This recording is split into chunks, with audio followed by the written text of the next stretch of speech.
Are there any new imaging techniques that are up and coming that are going to allow us to be able to detect disease, I don't know, better or more functional? Because I look at imaging as like you're taking a quick picture. Is there anything that's allowing us to look at things like live in action? When we talk about structural imaging, that's what I think about for CT scan because you mentioned functional, and CT scan is really a structural test, right? We're looking what are the secondary lobules looking like?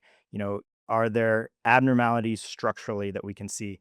Functional imaging is more looking at how it's working. A way to think about it would be Google Maps, right? Google Maps is the structure, the traffic overlay is the function. Uh, So that's a way to think about structural and functional imaging. As far as structural imaging, some new things coming down the pipeline that I think are exciting are photon counting CT scans, right?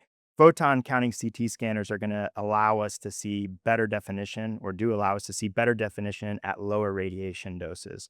So that's really important. We can tell contrast better, so we can differentiate structures better. A new functional test is actually Xenon MRI. This is essentially a test where you inhale xenon, an inert gas, and we look at where that gas goes throughout the lungs. And based off of that, we can tell how the lung is functioning in 3 dimension. We have other tests, spirometry, but it gives us a global value and it's not very sensitive. So this xenon MRI can actually see where the gas is distributing and it's very sensitive to small airway injury. and here's what you guys got to understand, because this is what's really cool is when you think about the lung, again, you have a bunch of pipes lead to a bunch of balloons all stacked on top of one another. So you are inhaling air, gas, whatever from your environment. And that air has to travel down a road, like he said with the Google overlay and traffic patterns. That air is traveling down a road, and you want that air to go up to a specific point in your body. You want it to cross the balloon membrane and get in your bloodstream and on that blood cell, because oxygen from the air is what gives us our energy to be able to Exactly. be ourselves. Exactly. And what Xenon MRI is doing, and what Chase has just said, is you're watching the traffic pattern of the air that you're inhaling. Exactly. So we call that first part ventilation, right? So where's the air going inside those air sacs? Is there small airway disease, mucus plugs that are blocking that flow of air? Once it gets to those air sacs, you mentioned crossing into the membrane and binding to blood cells. Xenon MRI can actually image that. So we can actually, there's a small shift in the signal that we can image when the xenon's in the membrane or when it's bound to red blood cells. So we can actually see that happening in the body. So you can see the difference of if it's stuck in the interstitial layer or if it's actually getting into the bloodstream and onto the red blood cell.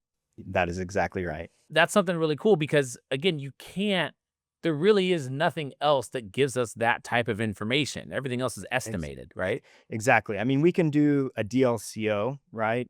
Measure how easy carbon monoxide transfers through that membrane and gets into our blood. But it's a global test, right? We don't know if there's a specific area in the lung that's not functioning properly. We can't tell with the DLCO.